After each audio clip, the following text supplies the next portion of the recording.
The wait is finally over, and David Banner finally dropped The God Box. Was it the best rap album ever in hip-hop history? Well, let's talk about it. David Banner went on the campaign to say that, hey, you know, this is a classic album. If anybody else dropped this album, they say it's the greatest album of all time. And fortunately, I didn't listen to any of that because I didn't want to be a prisoner of the moment and make y'all think something that's really not there. David Banner's The God Box is a really dope album. Okay, I think it's a very dope album, especially if you are into that whole movement of politically charged, socially charged, black delegation, frustrated, angry type of music. It's perfect for you, you know what I'm saying? Now, if I remember right, David Banner had been promoting The God Box for about 3 years. And every time he would promote it, he had nothing but great to say about the album itself and what it was going to do for the culture and what it was going to do for people, and it was going to make black folks wake up. And I'm not saying it can't do that. I'm saying The God Box and God's Timing maybe didn't match up as perfectly as David Banner thought when dropping this album in 2017 versus, what, 2015? Okay, so listen, you got songs like Elvis, which is a dope track on there. You also got My Uzi and Who Want It with Black Thought. Black Thought kills the album, best verse on the album, but what do we expect? That's what Black Thought does. He comes in, he jumps on your track, he shatters your track, has one of the best verses on your album. There's nothing you can do about that. Black Fist, I think, is featuring Tito Lopez, who's a very dope MC. He's going by Tito Lo now. I gotta investigate because I'm not sure, but yo, shout out to Tito Lopez, man. He's back in the game and he's doing some good things. He's got a really dope verse on the Black Fist joint, so you make sure you check that out. Now, I will say, quite possibly, some of the content on The God Box might seem dated. For instance, he has a hook on Elvis where he's talking about Miley's twerking. Now, if you're paying attention to pop culture news, which is hip hop culture news right now, Miley's done with hip hop in general.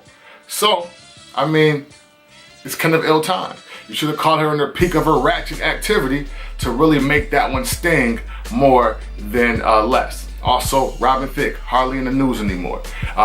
Justin Timberlake, you know, he's phasing it out. I don't know, are we giving Justin Timberlake, you know, a pass, like a blue-eyed soul pass? I don't know. It seems like every once in a while he gets revoked, but then he come back with a smooth joint with Timberland and then we forget everything. I just want to make sure I'm clear. Is The God Box a masterful, masterpiece, classic, greatest rap album of all time? No. No, it's not. But it is a dope album though, and you should listen to it. See, the problem with The God Box is this, if there is a, quote, problem with The God Box, because it's a dope album. You have this situation where if he puts it out in 2015 and then To Pimp a Butterfly by Kendrick comes out, and then Vic Mensa, There's a Lot Going On, and then Run the Jewels albums drop, and then Joey Badass, All American Badass comes out, then it looks like he started the wave versus contributing to it.